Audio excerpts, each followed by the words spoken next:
Isidro Pedraza Chávez, del PRD, a favor.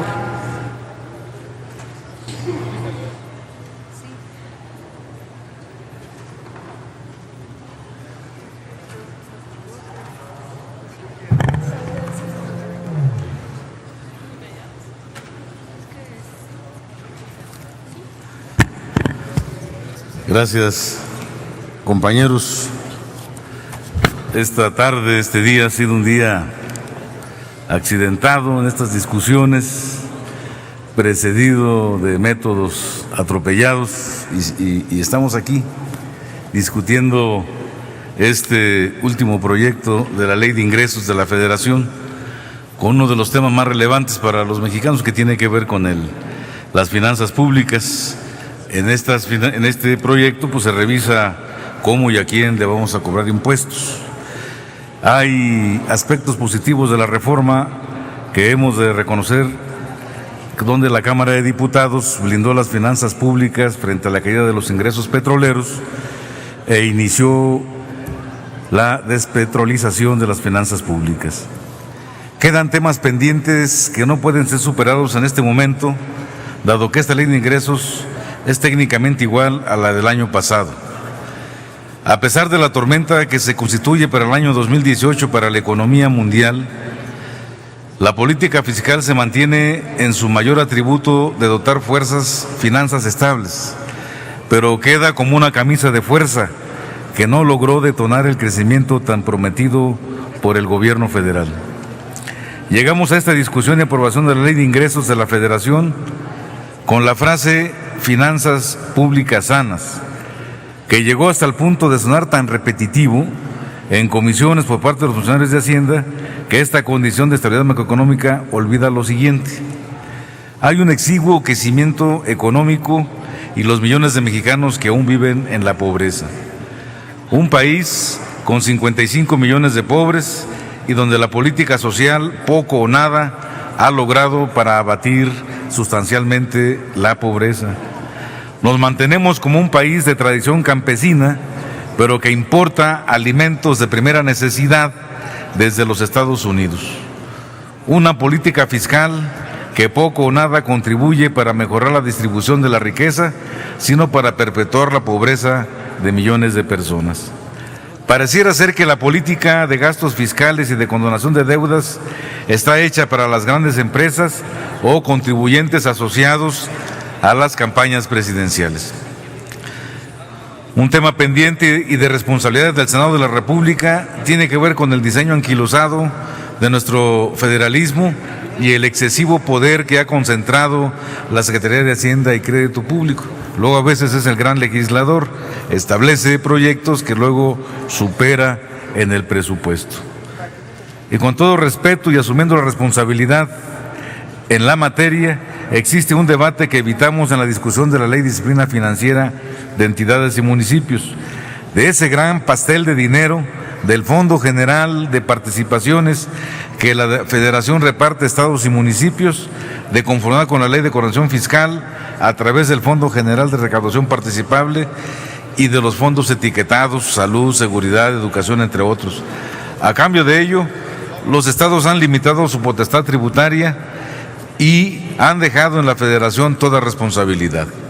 El actual esquema de coordinación fiscal ha fomentado la apatía y la dependencia de los estados y municipios, que solamente esperan el dinero de la Federación y que se les dará, y ha creado un todopoderoso gobierno federal. Como dato, de los 32 gobernadores que han administrado el país a la par del sexenio del presidente Peña Nieto, solo entre ellos 22 que son priistas han desviado alrededor de 258,829 millones de pesos, 185,000 de los recursos públicos. De acuerdo esto con denuncias penales y resultados de la Auditoría Superior de la Federación. Ahí están esos datos. Poco o nada se discutió sobre los gasolinazos o las disposiciones para incentivar la importación de biodiesel. Y aún a pesar del fracaso de la reforma energética en 2016, México es el segundo importador de gasolina en el mundo, con un costo para el 2015 de $12,500 millones. El país importa al menos el 50% del total de la gasolina que consume y a precios superiores que en el resto del mundo. Terminamos el sexenio con un doble discurso. Por un lado, los beneficios de la estabilidad de las finanzas públicas y por otro, la negación absoluta de las limitaciones de las políticas económicas y el fracaso evidente de las reformas estructurales. Este es el saldo económico, aunque se niegue 1000 veces y traten de hacerlo parecer contrario. Este dictamen de la minuta de la Ley de Ingresos para 2018 se sube al orden del día bajo la presión de ser aprobado inmediatamente. Esa es la prueba final que se pone en evidencia las limitaciones del actual andamiaje institucional de pesos y contrapesos entre el Poder Legislativo con el Ejecutivo, y como legislador yo les digo que esto es inaceptable. El manejo de ventanillas diferenciadas. Por un lado se aprueban los ingresos públicos, pero no contamos con la garantía de que la parte presupuestal ni en el largo ni en el ejercicio del gasto público puede ser aplicada. O sea, se aprueban recursos y se tardan una eternidad para aplicarse y no hay certeza de que lleguen oportunamente a su destino.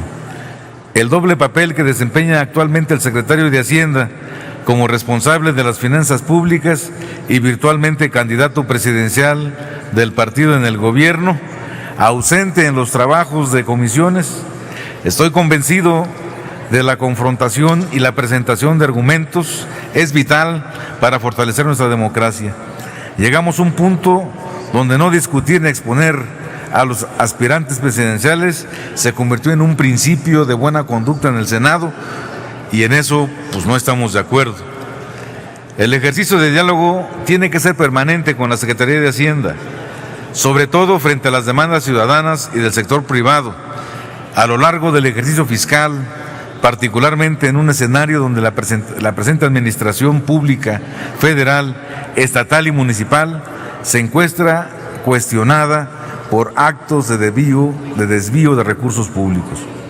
Por lo anteriormente expuesto y dejando en clara nuestra posición crítica, en el PRD daremos el apoyo al dictamen de la Ley de Ingresos de la Federación para el ejercicio fiscal 2017, porque por lo menos garantizan el blindaje financiero para el siguiente año.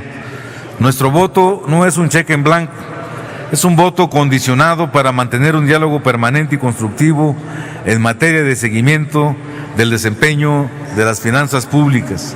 Estamos en nuestro derecho y el Ejecutivo en su obligación de cooperar y hacer de este diálogo un pilar de confianza frente al compromiso que asumimos de cara a la nación.